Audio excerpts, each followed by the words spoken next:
What's up, travelers? Have I got a review for you? Today's book we're going to be reviewing is Tiffany Sly Lives Here Now by Dana L. Davis. As you can see, it's an advanced reader's copy. My copy is going to be coming in the mail soon. The book releases May 1st. As such, that means I can give away this beautiful book here. So please stay tuned after the review to hear the giveaway details. Let's read this summary. I've got 7 days to come clean to my new dad. 7 days to tell the truth. For 16-year-old Tiffany Sly, life hasn't been safe or normal for a while. Losing her mom to cancer has left her a little bit traumatized, and now she has to leave her hometown of Chicago to live with a biological dad she's never known. Anthony Stone is a rich man with 4 other daughters and rules for every second of the day. Tiffany tries to make the best of things, but she doesn't fit into her new luxurious but super strict home, or get along with her standoffish sister London. The only thing that makes her new life even remotely bearable is the strange boy across the street. Marcus McKinney has had his own experiences with death, and the unexpected friendship that blossoms between them is the only thing that makes her feel grounded. But Tiffany has a secret. Another man claims that he's Tiffany's real dad, and she only has 7 days before he shows up to demand a paternity test and the truth comes out. With her life about to fall apart all over again, Tiffany finds herself discovering unexpected truths about her father, her mother, and herself, and realizing that maybe family is the bonds you make and that life means sometimes taking a risk. Okay, if you're new here, I'm going to explain to you how I do my reviews. I'm going to give you my pros, I'm going to give you my cons, and notice how I'm saying my pros, my cons, because a lot of times, although I try to be as objective as possible, my bias tends to come in and out of the play. And then I'm going to wrap up my final thoughts on the book. Got it? Good. Let's go. Pro number 1. This cover. This cover is amazing, and it's been a wonderful year for covers like these. A lot of times in publishing industry, though, a lot of people like to pretend it's not true. A lot of people say covers like this do not sell. And based on my childhood, as I rarely saw covers like this unless it was trying to teach you something like about Kwanzaa or slavery, you didn't get it. I read Boxcar Children and The Babysitter's Club, and just they didn't have covers like these. I'm not saying that's a bad thing. I'm not saying those books were bad because of it. I'm just saying it's nice when you can finally see yourself represented. I'm just saying it's nice when you can see yourself represented. You know, I don't need this to enjoy this series, but it's a very nice. It's like rainbow sprinkles on top of a sundae. You know, oh hey, this book is a sundae. What made it rainbow sprinkles is the fact that I could see myself. And growing up as a child, I rarely saw myself. And while it may not seem like a big deal, it was pretty damaging on myself. Not just from the people around me, but then going home and loving these shows and books and really not being able to see myself. It was really damaging. And I didn't realize it until I was older, and I had to come to terms with my self-hate, and I'm doing really much better about it. I'm very proud to be in the skin I'm in. As you can see, I'm still dealing with slightness. You know, her hair is really beautiful on this cover, and growing up, I've had a lot of issues with my hair being made fun of, and then the people I looked up to not having my type of hair. So that was very damaging. Oh my God. Now, in this book, they mention how natural hair is coming back, and it's so true. And I get so much compliments on my natural when I do decide to go natural. But my whole entire childhood, you know, I had people sticking pencils in my hair when my mom would braid it, like put one giant braid in the back of my hair. People would call it dookie braid. So, you know, it was that wasn't pleasant. So I tend to straighten it a lot. Because by the time I got to 7th grade, everyone's like, oh my God, your hair's so beautiful, Thrain. You should straighten it more. And, you know, so while some people can't understand what it means to finally have good representation, you know, hopefully my little story can explain to you why it matters to some people. It may not matter to you, but it matters. Pro number 2, the characters. I'm a huge character person. Legit.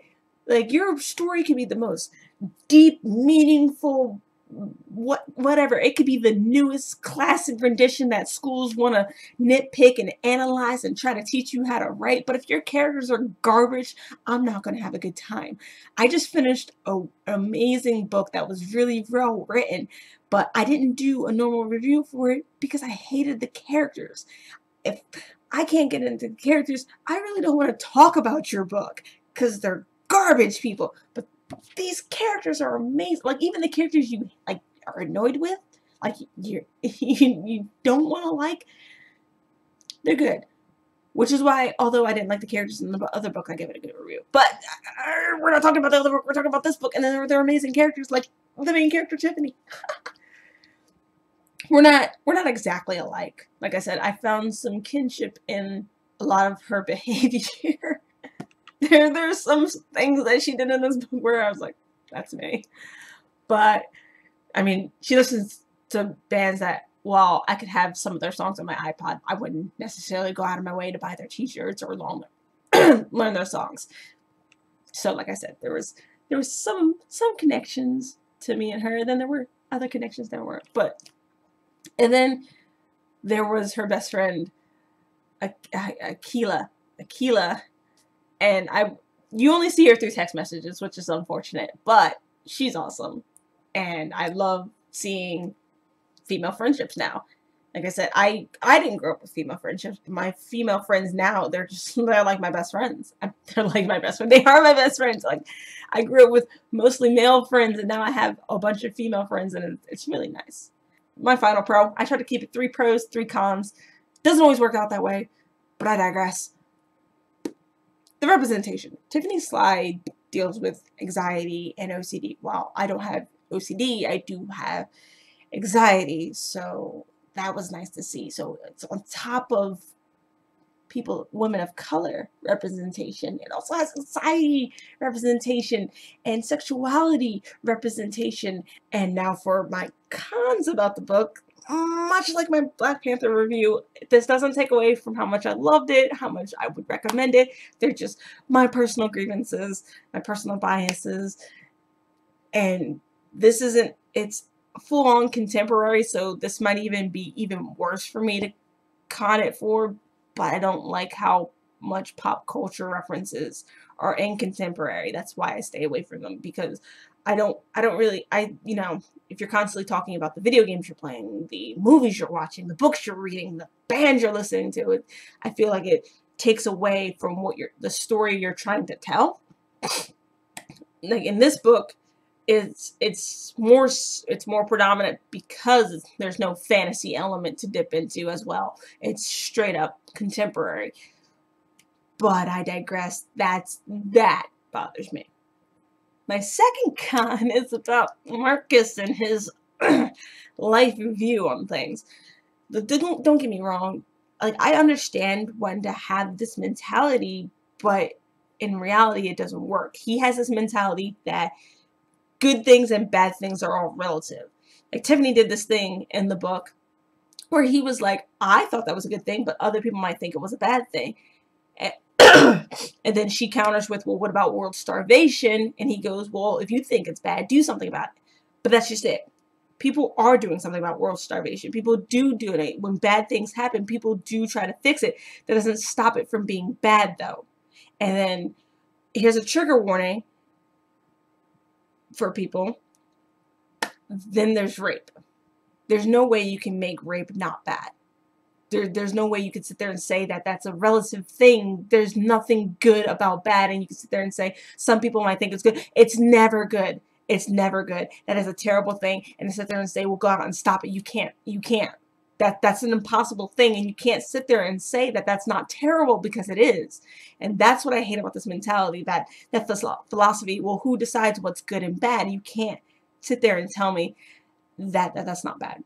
You can't. There's no way in hell that you can ever make something like that good, or sit there and say that, well, that's just your morale. No, not at all. And that drives me insane.